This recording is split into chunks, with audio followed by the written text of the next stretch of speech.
Welcome back. It is 1450, if you can believe it, halfway through the 1400s. In the last one, we lost Gregory, El Rosaria aged up, and this whole relationship is a disaster, as per usual. So, I just wanted to go through this really quick because honestly, the roles do not matter here today because none of the Sims involved are actually in the new save. So I'm sorry, but they're not. So I am just going to say that Johnny and Jaquette died because we don't have them. They weren't rolled, they rolled not to have babies, so we're just going to accept that. As for the war, roll a d20, Sim dies. If it's a 2, I feel like I should just kill them all. What do you think? So we have, okay, well, first off, Travis Scott died of his birthday roll. Wolfram and Galileo. I I don't know. Is Wolfram even still alive? Didn't I kill him too? Wolfram. He's not alive. Okay. Well, died of birthday roll. I'm just gonna kill Galileo. I mean, come on. He's not even here. So Galileo died of new save file. And then for Malcolm, decade event. You'll see. You'll see. I hope you're excited because it's going to be awesome. Okay, so I'm just going to kill Galileo really quick. I actually don't even know how old he is or where his person is. Oh, there he is. Oh, he was in this last row here. Galileo Bennett died. Okay. That's just what we're going to say because obviously we're going to have a few times like this where things are happening because we are in a new save. All right, so very exciting stuff. Let's hop into the event of the decade. All right, let's do this. We are here at the, technically this is the like Lord's estate, but since the land grabs have been staying here after Cassian was deposed, so we have the Heathcliffs on the right side and the land grabs on the left side, and of course the Baron and Baroness at the top there. I actually really think this castle is pretty cool. It doesn't have enough rooms for this family, but YOLO. So anyway, yes, I unironically say YOLO all the time. Oh, there's my dog crying like a crybaby. Okay, so everyone is going to go off and do like their daily stuff. I prevented the kids from going to school. Um, so we have everyone just kind of dispersing. And who has snuck into the stables here but Elder Cassian? So this is, I had to remake Cassian. So we're just going to chalk up his slight change in appearance to his time in prison. So he has escaped prison and he has, been kind of building up followers again, and he has come back here to find his children. So he comes and he kind of like is able to sneak away to see his son, who does remember him, vaguely. So he is going to talk to his son, and his son is very confused because, of course, all he's heard about his father is that his father was the one who, um, you know, tried to get involved in supernatural activity and like all that stuff. And so Cassian is basically going to appeal to, also named Cassian, and tell him, it was all a big setup. I was set up by Genevieve and Malcolm, and he's going to try and like poison his son against his step parents. So he's going to be telling, Cassian II this story about how, he earned his title as Lord, and Malcolm, is just a spoiled rich guy who was able to just buy a title, and how he is trying to take titles away, and he's the one who's responsible for our family name going down and all that stuff. So anyway, he is trying to talk to his son about that and trying to kind of get his son on his side. Meanwhile, I just want to check in with the rest of the family. So Malcolm is, of course, spending a lot of his time kind of preparing his only son, his heir, in order to get him ready to become the Baron. Malcolm is already supposed to die next year, so that was like already, we rolled for that a while ago. So his life is coming to an end, so he is working very hard to prepare his son. Felice is being trained to be like a lady by Genevieve. They are, after Felice came back to the household. So Genevieve is not a bad mom. she is not a bad stepmom either. She is actually really good to these kids, even though like she doesn't have to be. She could have just gotten rid of Cassian and Felice, who aren't her children, but she decided not to. She has been really good to them. So anyway, she's good to the children, and you know, even though they don't really have anything to offer, like they're even going to have a hard time finding spouses because of what their father's done. But Genevieve is still like, you know, raising them to be good, like upper class, wealthy people. So anyway, Cassian finally gets his son to agree to this plan where they're going to take back their land and their title and all of this stuff. So I think Cassian II doesn't really realize exactly what's going on here, but Cassian the First is going to come out here. Malcolm sees him and is going to start arguing, like, I'm going to get the soldiers, blah, blah, blah. But Cassian has been building up his own, you know, quote unquote army. So he does have a lot of people who are following him and who want him to, you know, be Lord again. So he is going to kill Malcolm, and I'm not going to roll for that because Malcolm's dying next year anyway, so it doesn't really matter. So he kills Malcolm. I think Cassian the second is like, whoa, okay, well, I mean, I knew we were going to take back what's ours, but this is a lot. So Cassian the second is going to come in here and kind of take his siblings away. Um, you know, Cassian the first isn't going to you know, want to harm his children because he needs his heir and a spare, and you know he can always sell his daughter off to a wealthy man. So Cassian the second is in charge of getting the children out of there. Meanwhile, Cassian the first is going to come in and yell at Genevieve. Obviously, Genevieve is the main culprit against him, and can you believe she just rolled a 2? It was roll a 2 on a d20, and then they die. So Cassian has come to inflict his revenge on Genevieve for everything she's taken away from him. I mean, more so than Malcolm, Genevieve was the one in charge. So he kills her in front of her other children, which is really concerning. Um, so he does that, and he's going to, then we're going to roll for the other children. So a 2 on a 20. So Martine survives. So we are going to say um, that Martine is kind of like a prisoner now. And then we're going to roll on Randolph, and he also survives. So at least the children survive, I guess. Poor Genevieve.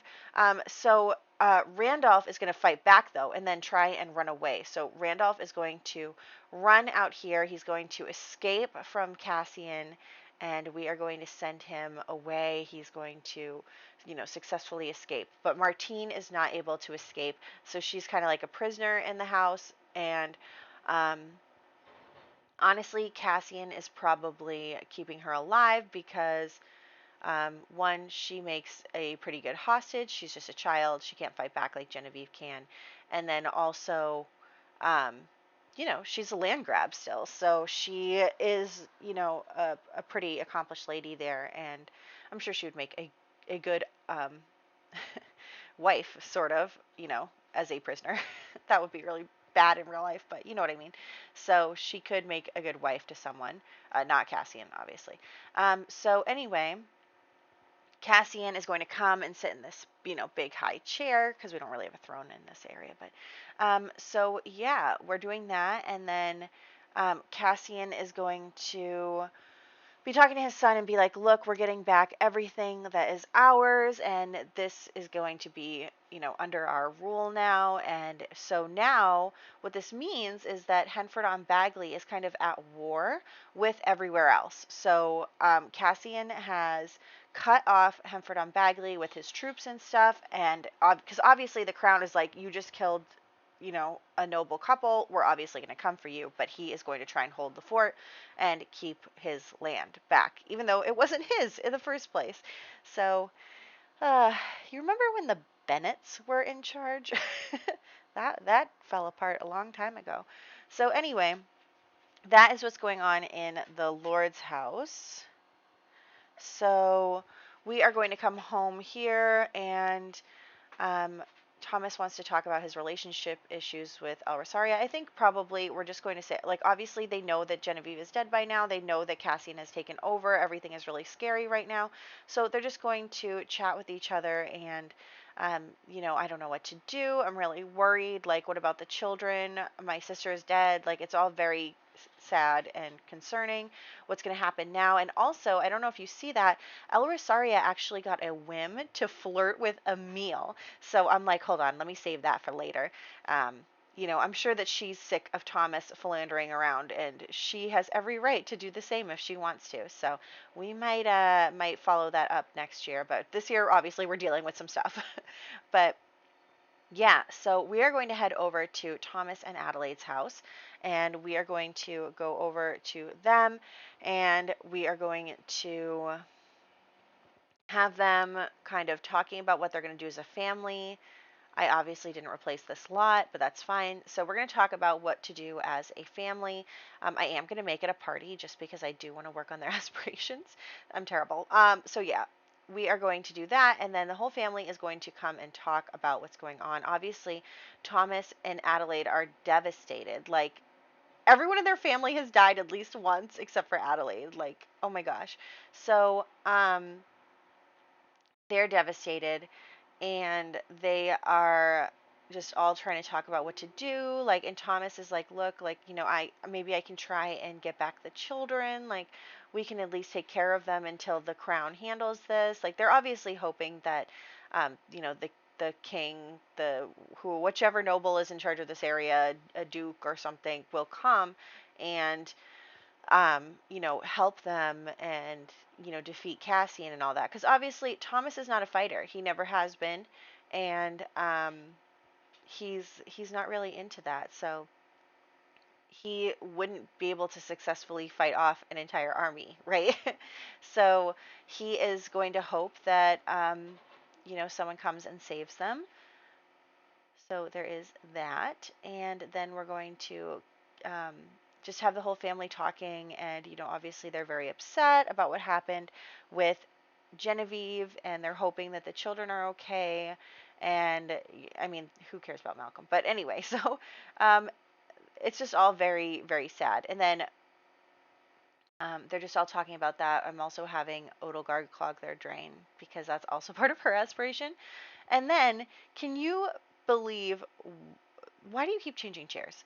But anyway, can you believe what just happened? The horse just came in here and died.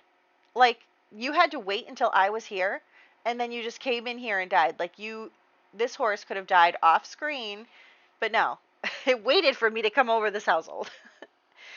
So anyway, the horse just died. Everything is going wrong for this family. They are very upset.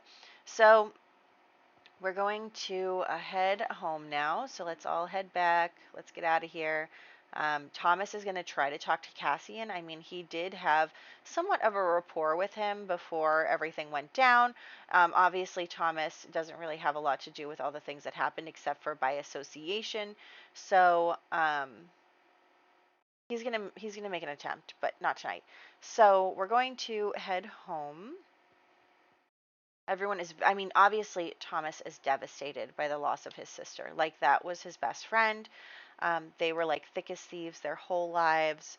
Even after getting married, they still, kept in touch and all that stuff. Obviously, less often, but still. So it's very devastating for him to lose his sister. And I'm trying to complete their. Does anyone else have this problem where I do the whim, but the whim isn't being checked off? Like, she's listening to classical music. Why is the whim still there? I don't know. So, anyway, Odelgard is in the house. So, obviously, El Rosaria sees her and starts arguing with her. And they just don't have a good relationship, obviously. They hate each other. They're both, fighting for the same man. And honestly, I think El Rosaria is getting fed up. Like, I don't think that she would divorce Thomas, but she is getting fed up with all of this BS. And, like, she is just like, can't you just leave me alone? Like, can't you just, like, let me have my life? Why do you keep trying to take it from me? And so they're just, like, really fighting with each other. Meanwhile, Thomas is like, I don't know anything because I'm useless. Okay. Anyway, the toddlers are also almost done with their skills. They just need to get their thinking up to level 5, so that's good. And then I'm just going to have Thomas now head over to the Lord's house. He's going to head over to... Are you sniffing the trash? Get out of here. Dog is sniffing like my little wastebasket in the office. Anyway, so I think I did have like toast or something yesterday, and I threw out the crumbs in there. I don't know. Anyway, so we're heading to the Lord's house. Thomas is going to try and talk to Cassian. I mean, he's good with words, right? He's a writer. He, is all that stuff. So he's going to come over here and do his best. I should change Cassian's outfit, actually. I should write that down. Cassian. Because obviously he's not going to be wearing his, like, prison outfit anymore.